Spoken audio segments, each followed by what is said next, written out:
Slumber Party Massacre is a thriller slasher movie.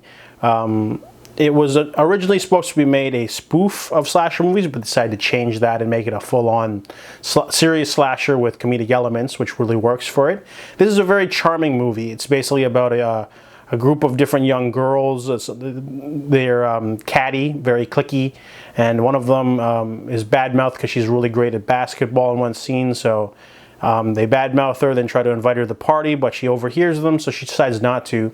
So the action mostly takes place that night. There is a psychotic killer running around with a drill, attacking people, but no one really knows or notices because he hides the bodies.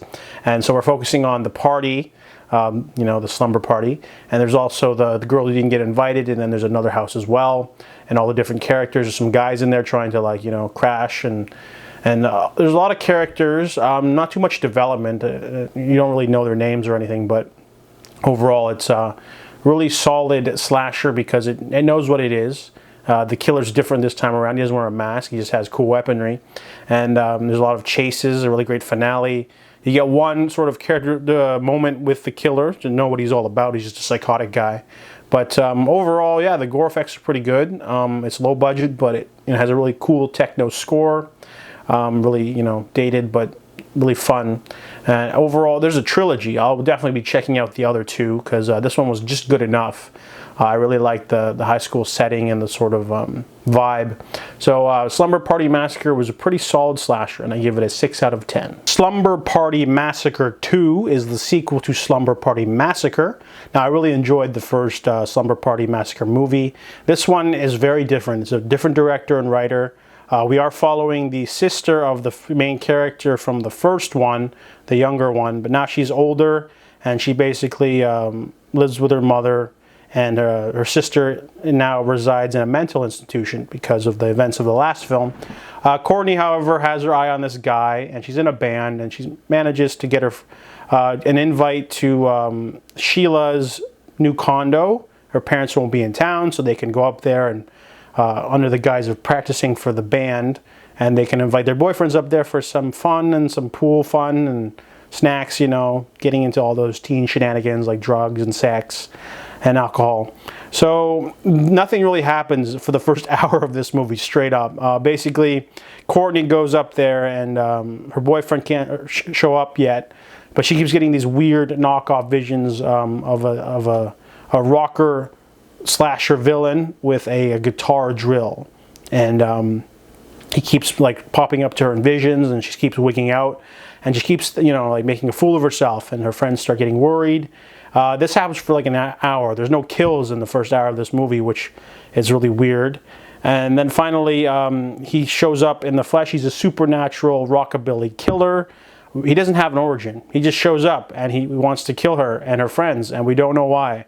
And some people will be like, you don't need that. It's like, what, you don't need a script? You don't need a plot? Like, this dude just shows up and starts killing people, but only in the last 20 minutes.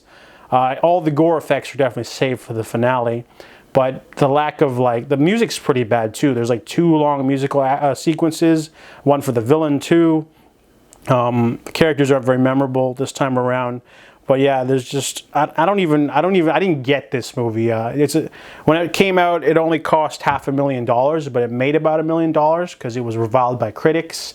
But it became a cult classic because of its weirdness, but I didn't enjoy it at all. You know, there's a lot of knockoffs to A Nightmare on Elm Street, a lot of name homages to other better slasher movies, but this one just seemed kind of tame in comparison. It was trying to do its own thing. The original movie, you know, is very meat and potatoes, you know, killer, girls, drill, that's it. This one was like trying to be like dream sequence, weird, but it wasn't quite capturing what it was going for. Its execution was all over the place, so I didn't really enjoy this movie. So I give Slumber Party Massacre II a 2 out of 10. Slumber Party Massacre III is the final film of the Slumber Party Massacre trilogy. This movie is about Jackie. She is a young woman whose parents are out of town, so she can invite a couple friends over for a slumber party. And this movie definitely is an improvement of the second movie. I did not like the second movie because it tried to do this weird I can't even explain it, man. Like, the second movie's trash. But the third movie goes back to its old roots with a simple drill killer. No fantasy elements, no frills. It's basically just a bunch of female characters hanging out, eating pizza. A couple guys pop by, someone with a drill shows up, and all hell breaks loose.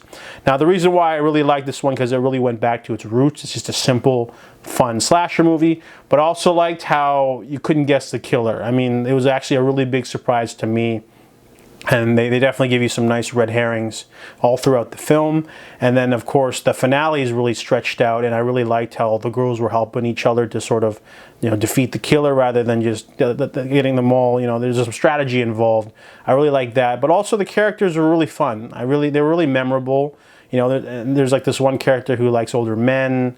You got the main girl. You've got another girl. There's a lot of characters that aren't like super memorable. I'm not saying they're going to be like the next Tommy Jarvis. I'm just saying that they're good enough for the movie, and it's worth a rewatch probably in the future. I'll skip the second one if I ever rewatch, but I like how it's basically more on the same tone as the first movie. No weird shit, just simple slasher fun, and that's what I wanted. So I give Slumber Party Massacre 3 a 7 out of 10.